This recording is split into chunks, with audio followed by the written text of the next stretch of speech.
¡Bum! La explosión hizo volar las ventanas, la puerta y la mayor parte de la chimenea. Era una de esas explosiones que se oían con frecuencia en la calle de los alquimistas. Los vecinos de la zona, de hecho, preferían las explosiones, que al menos eran identificables y acababan pronto.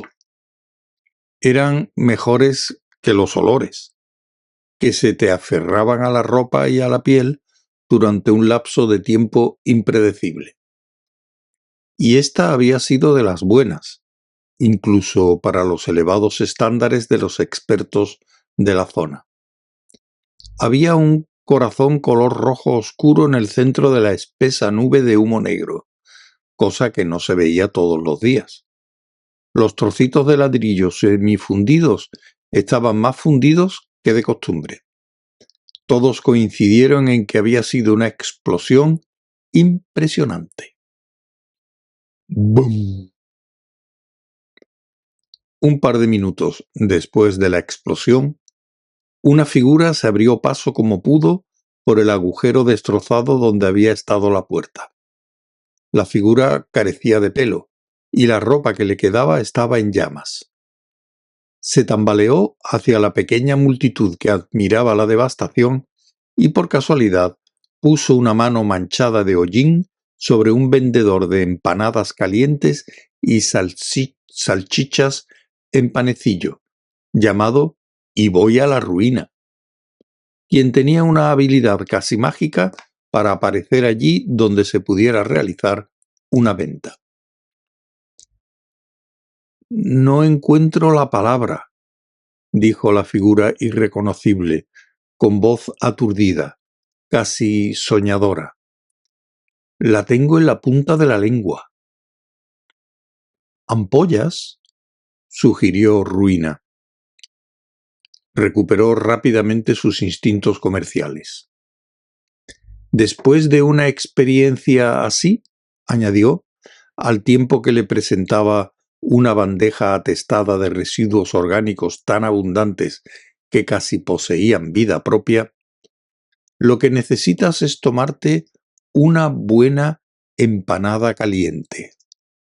«No, no, no, no, no, no, no, no, no. No es ampollas. Es eso que se dice cuando uno acaba de descubrir algo.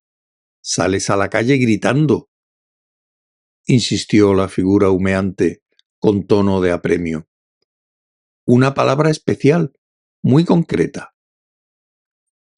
Frunció el ceño bajo la capa de hollín. La multitud, tras llegar de mala gana a la conclusión de que ya no habría más explosiones, se reunió en torno a ellos. Aquello podía ser casi igual de divertido. «Sí, es verdad», intervino un anciano, al tiempo que cargaba la pipa. «Sales corriendo y gritando «¡Fuego! ¡Fuego!». Los miró con gesto triunfal. «No es eso, no. O ¡socorro!, o...». «No, tienes razón», indicó una mujer que llevaba una cesta de pescado sobre la cabeza. «Hay una palabra especial, una palabra extranjera». «Eso», asintió otro hombre. «Una palabra extranjera especial que grita a la gente que acaba de descubrir algo. La inventó un tipo extranjero que estaba en la bañera». «Bueno», replicó el anciano de la pipa, mientras la encendía con los restos humeantes del sombrero del alquimista. «La verdad es que no entiendo por qué la gente de esta ciudad tendría que ir por ahí gritando cosas en extranjero solo porque se ha tomado un baño. Además, mirad a este. No se ha bañado. Falta le haría bañarse. Y tanto. Pero no se ha bañado. ¿Para qué va a ir por ahí gritando en extranjero? En nuestro idioma hay palabras de sobras para gritar en esas ocasiones que dices». ¿Por ejemplo?, inquirió y voy a la ruina. El fumador de la pipa titubeó. Bueno, empezó. Por ejemplo, he descubierto algo. O ¡hurra! No, el tío ese que digo es uno que vivía por la zona de Camis-et, creo. Estaba en la bañera y se le ocurrió esa idea de no sé qué, y salió a la calle gritando. ¿Qué gritaba? Ni idea. A lo mejor, dadme una toalla. Pues como se le hubiera ocurrido hacer esas cosas aquí, sí que tendría motivos para gritar, replicó Ruina alegremente. Bien, damas y caballeros, aquí tengo unas salchichas en panecillo que os van a... ¡Eureka!, dijo lo que había bajo la capa de hollín, meciéndose de atrás adelante. Sin ofender, ¿eh?, replicó Ruina. No, que esa es la palabra que buscaba. Eureka. En las facciones ennegrecidas se dibujó una sonrisa de preocupación. Quiere decir, ya lo tengo. ¿Qué tienes?, se interesó Ruina. Pues eso, que lo tengo, o al menos lo tenía, la octocelulosa, una cosa de lo más interesante. La tenía en la mano, pero la acerqué demasiado al fuego. Siguió la figura, con el tono de perplejidad de quien está a un paso de la conmoción. Es muy importante, un hecho significativo. Tengo que tomar nota. No exponer a temperaturas altas. Muy importante. Muy significativo. Tengo que tomar nota. Cuanto antes. Volvió a adentrarse cojeando entre las ruinas humeantes. Escurridizo observó cómo se alejaba. Me gustaría saber de qué estaba hablando, se dijo. Se encogió de hombros. «¡Empanadas de carne!», exclamó a voz en cuello. «Salchichas calientes, en un panecillo, tan recientes que el cerdo aún no las ha echado en falta». La idea deslumbrante, veloz, que había surgido de la colina, observaba todo esto. El alquimista no tenía la menor idea de que estaba allí. Solo se daba cuenta de que, aquel día, se encontraba mucho más inspirado e inventivo de lo habitual. Ahora la idea acababa de caer en cuenta de la mente del vendedor de empanadas. Conocía aquella clase de mentes. Le encantaban las mentes así. Una mente capaz de vender empanadas de pesadilla también podía vender sueños. La idea saltó. En una colina, bastante lejos, la brisa agitó la fría hierba cenicienta. En la base de aquella misma colina, en una hendidura entre dos rocas, donde un arbusto, un junípero enano, luchaba por sobrevivir, empezó a moverse un pequeño reguero de arena. ¡Bum! Una delgada partícula de polvo de yeso volvió a posarse sobre el escritorio de Mustrum Ridculi, el nuevo archicanciller de la Universidad Invisible, justo cuando intentaba preparar un anzuelo particularmente difícil con una mosca particularmente reticente. Echó un vistazo a través de la ventana de cristal sucio. Una nube de humo se elevaba sobre la zona más alta de Morborg. ¡Tesorero! El tesorero llegó en cuestión de segundos, resoplando sin aliento. Los sonidos estruendosos siempre le provocaban taquicardias. «Son los alquimistas, señor», jadeó. «Es la tercera vez esta semana», gruñó el archicanciller. «Malditos vendedores de petardos». «Eso me temo, señor», asintió el tesorero. «¿Qué se creen que hacen?» «La verdad es que no lo sé, señor», respondió el otro, recuperando el aliento. «Nunca me ha interesado mucho la alquimia. Es demasiado peligrosa», zanjó el archicanciller con firmeza.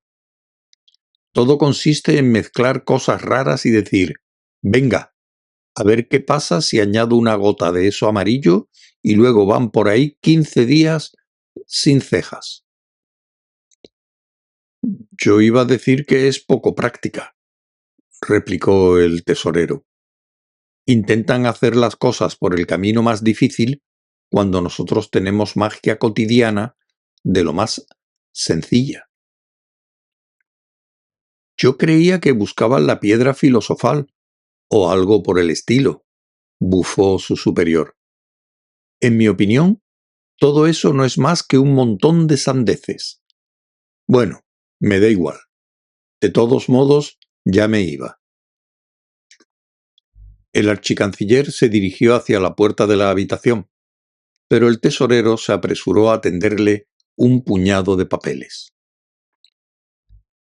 «Antes de que te marches, señor», dijo a la desesperada, «si tuvieras un momento para firmar unos cuantos...». «Ahora no, hombre», replicó el archicanciller. «Tengo que ir a ver a un tipo que vende un caballo». «¿Qué? ¿Qué?» «Pues eso». La puerta se cerró ante las narices del tesorero. El hombre se la quedó mirando y suspiró. En la Universidad Invisible había habido muchos tipos de archicancilleres a lo largo de los años. Archicancilleres corpulentos, menudos, astutos, algunos algo locos, otros rematadamente locos. Llegaban, ocupaban su cargo, a veces durante tan poco tiempo que no había manera de acabar su retrato para colgarlo en la gran sala, y morían. El superior de los magos en un mundo de magia tenía las mismas perspectivas de empleo duradero que los participantes de una carrera de sacos en un campo de minas. De cualquier manera, al menos desde el punto de vista del tesorero, todo esto carecía de importancia. El nombre podía cambiar de cuando en cuando, pero lo único fundamental era que siempre hubiera un archicanciller. Y el trabajo más importante de un archicanciller, siempre desde el punto de vista del tesorero, era firmar cosas, a ser posibles sin leerlas antes. Pero este era diferente. Para empezar, rara vez estaba entre los muros de la universidad. Solo acudía para cambiarse las ropas manchadas de barro. Y gritaba a la gente. Gritaba, por lo general, al tesorero. Y pensar que al principio todos habían creído que era una idea genial elegir a un archicanciller que no había puesto el pie en la universidad desde hacía 40 años. Había habido tantas luchas interiores entre las diferentes órdenes de la magia durante los últimos años que, aunque solo fuera por una vez, los magos de más alto rango se habían puesto de acuerdo en que la universidad necesitaba un periodo de estabilidad, para que ellos pudieran continuar con sus tramas e intrigas durante unos meses en paz y tranquilidad. Revisaron libros e informes hasta dar con una referencia a Ridcully el Marrón, quien, después de convertirse en mago de 7º nivel, a la increíble edad de tan solo 27 años, había abandonado la universidad para cuidar de las propiedades de su familia en el campo. Parecía ideal. «Es exactamente el tipo que buscamos», dijeron todos. «Hay que hacer limpieza. Hace falta una escoba nueva. Un mago rural. Es necesario volver a las... como se llamen, a las raíces de la magia. Será un vejete simpático con arrugas alrededor de los ojos. Uno de esos que saben diferenciar una hierba de otra, que recorren los bosques y llaman hermanos a todos los animales. Seguro que le gusta dormir bajo las estrellas y se pregunta qué dice el viento en su canción cuando susurra entre las hojas. Apuesto lo que sea a que sabe cómo se llama cada árbol del bosque y hasta hablará con los pájaros. Ya lo veréis». Enviaron un mensajero. Ridcully el Marrón suspiró, refunfuñó y maldijo un poco. Recogió su cayado del jardín de la cocina, donde había servido de esqueleto para un espantapájaros, y se puso en camino. Y cuando llegó, resultó que Ridcully el Marrón sí hablaba con los pájaros. Más bien les gritaba. Lo que les solía gritar era: «¡Vuela ya, cacho hijo puta!». Las bestias del campo y las aves del cielo conocían a Ridcully el Marrón. Lo conocían tanto que, en un radio de 30 kilómetros alrededor de la hacienda de sus antepasados, todo bicho viviente huía, se escondía o, en casos desesperados, atacaba ante la mera visión de un sombrero puntiagudo. Antes de que pasaran 12 horas de su llegada, Ridcully ya había instalado una bandada de dragones de caza en la despensa del mayordomo, además de disparar su temible ballesta contra los cuervos de la antigua Torre del Arte, beberse 12 botellas de vino tinto y acostarse a las 2 de la madrugada cantando canciones cuyas letras incluían palabras que los magos más ancianos o despistados tuvieron que buscar en los diccionarios. Luego se levantó a las 5 para ir a cazar patos a los pantanos del estuario. Y volvió quejándose de que no había un buen río para pescar truchas en muchos kilómetros a la redonda. No se podía pescar nada en el río Ankh. En realidad, era imprescindible saltar varias veces sobre los anzuelos solo para que se hundieran. Y pidió que le sirvieran cerveza con el desayuno. Y contó chistes. Por otra parte, pensó el tesorero, al menos no se entrometía con los asuntos de dirección de la universidad. A Ridcully el Marrón no le interesaba lo más mínimo dirigir nada, exceptuando quizá a una manada de perros. No comprendía la utilidad de nada a lo que no se le pudieran disparar flechas, echar el anzuelo o cazar. Cerveza con el desayuno. El tesorero se estremeció. Los magos no se encontraban en su mejor momento hasta después del mediodía, y el desayuno en la gran sala solía ser una ocasión silenciosa, frágil, con una quietud rota solo por las tosecillas secas, el movimiento discreto de los criados y algún que otro gemido. Alguien que gritara pidiendo riñones, budín negro y más cerveza era un fenómeno completamente nuevo. La única persona que no estaba aterrorizada por aquel hombre espantoso era el viejo Windle Pons, que tenía 130 años. Era sordo como una tapia y, aunque seguía siendo un experto en textos mágicos antiguos, necesitaba toda clase de avisos previos e instrucciones detalladas para enfrentarse al presente cotidiano. Había conseguido comprender la idea de que el nuevo archicanciller iba a ser uno de esos tipos campestres, todo pajarillos y florecillas, y ahora tardaría una semana o dos en darse cuenta del inesperado giro de la situación. Durante ese tiempo, estaba manteniendo una conversación educada sobre todo lo que podía recordar acerca de la naturaleza, con frases como supongo que para ti debe de ser mm, todo un cambio